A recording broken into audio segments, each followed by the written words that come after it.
இந்த திருப்போர் அருண் கந்தசாமி திருக்கோயிலுக்கு லட்சக்கணக்கான பக்தர்களுடைய வருகை அதிகரித்துள்ளது. இதில் இந்த நிகழ்வின் போது வந்து பார்த்தீங்கன்னா தாவேக்கா அமைப்பை சார்ந்த கட்சியை சேர்ந்த நிர்வாகிகள் ஜனநாயகன் என்ற திரைப்படம் வந்து தடையை நீக்க கோரி ஒரு சிறப்பு வழிபாடு செஞ்சாங்க.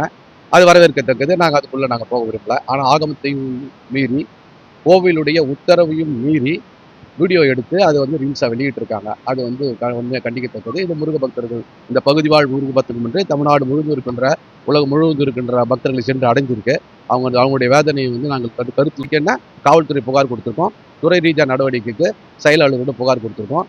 இதில் வந்து திருக்கோயில் ஊழியரும் சம்மந்தப்பட்டிருக்காரு. அவர் விதிமுறை மீறி, அதாவது திருக்கோயிலுடைய ஊழியர் விதிமுறையை மீறி அவர் வந்து செயல்பட்டிருக்காரு. அவர் மீதும் துறை ரீதியாக நடவடிக்கை எடுக்கணும் சொல்லியும், அதே நேரத்தில் இது போன்ற தவறுகள் இனிமேல் நடக்காத அளவுக்கு ஒரு கடுமையான சட்டத்திட்டத்தை திருக்கோயிலுக்குள்ள நிர்வாகத்துக்குள்ள கொண்டு வரணும் என்பதுக்காகவும் நாங்கள் வந்து இதை வந்து முறையிட்டிருக்கோம். இன்னொன்று சாமானிய மனிதர்கள் வந்து உள்ளே போய் ஏதோ ஃபோட்டோ ஏதோ விஷயத்துக்காக கையில் ஃபோன் எடுத்தால் கூட உடனே பிடிங்கி வச்சுக்கிறாங்க நிர்வாகம். அவங்கள வந்து வன்மையாக கண்டிக்கிறாங்க. அப்படி இருக்கும்போது அந்த நேரத்தில் இருந்த திருக்கோயில் நிர்வாகிகள் அவங்க என்ன பண்ணாங்க என்ற கேள்வி எங்கள்கிட்ட இருக்கு.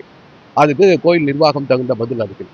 திருப்பூர் தேவஸ்தானம் முருகன் கோயில் சன்னதி இது. இந்த சன்னதியில் பார்த்தீங்கன்னா நேற்று டிவிக்கு சார்ந்த சில நபர்கள், அதாவது வந்து தளபதி விஜயோடைய படம் ரிலீஸ் ஆகுதுன்னு சொல்லிட்டு ரிலீஸ் ஆகணுன்ற வேண்டுதலோடு உள்ளே வந்தாங்க.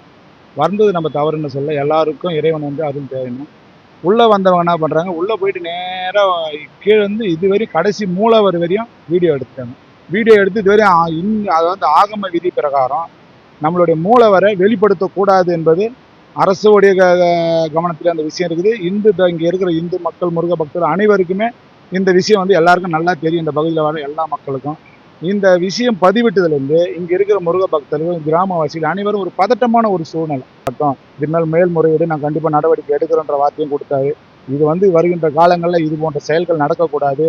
இந்த விஷயம் வந்து வன்மையாக கண்டிக்கத்தக்க செயல். இந்த பகுதியில் வந்து எல்லா முருக பக்தர்களும் லட்சக்கணக்கில் வருவாங்க. இதனுடைய மக்களுடைய நோய் நொடி, அதாவது சம்பந்தமான விஷயங்கள் அனைத்தும் இங்கேருந்து விலகுன்றது இந்த முருகனுடைய அருளால் விலகுன்றது ஒரு விஷயம். இது சம்பந்தமாக நாங்கள் காவல் நிலையத்திலும் புகார் கொடுத்துருக்கோம். இது மாதிரி நடவடிக்கை மேல்முறையீடு நடவடிக்கை எடுக்கிறேன்னு காவல்துறை ஆய்வாளர் வந்து உத்தரவாதம் கொடுத்துருக்காரு. இனி வரும் காலங்களில் இந்த சம்பவம் திருப்பூர் பகுதியில் நடக்கக்கூடாது என்பது. அதாவது வந்து பார்த்தீங்கன்னா டிவிகே சார்ந்த சில நபர்கள், அதாவது வந்து டிவிகே சார்ந்த சில நபர்கள் இந்த வீடியோவை பதிவிட்டு ரீல்ஸ் வெளியிட்டிருக்காங்க. இது வந்து கண்டனத்துக்குரியது. காவல்துறை ஆய்வாளர் இது மாதிரி தக்க நடவடிக்கை, சம்பந்தப்பட்ட மாதிரி சட்ட நடவடிக்கை மேற்கொள்ள வேண்டும் சொல்லிட்டு புகார் கொடுத்திருக்கேன். புரியல. கோவில் நிர்வாகத்தில் கொடுத்து சொல்ல அவர் என்ன சொல்றாரு, நான் வந்து கூப்பிட்டு விசாரிக்கிறேன்ற வார்த்தை முன் வச்சிருக்காரு. நாங்கள் என்ன சொல்லியிருக்கோம், விசாரிக்கிறது இல்லை, இனி வரும் காலங்களில் இந்த சம்பவங்கள் நடக்கக்கூடாது, இதுக்கான வேலையை கோயில் நிர்வாகம் வந்து தெளிவுபடுத்தணும் அப்படின்னு சொல்லிட்டு சொல்லியிருக்காரு.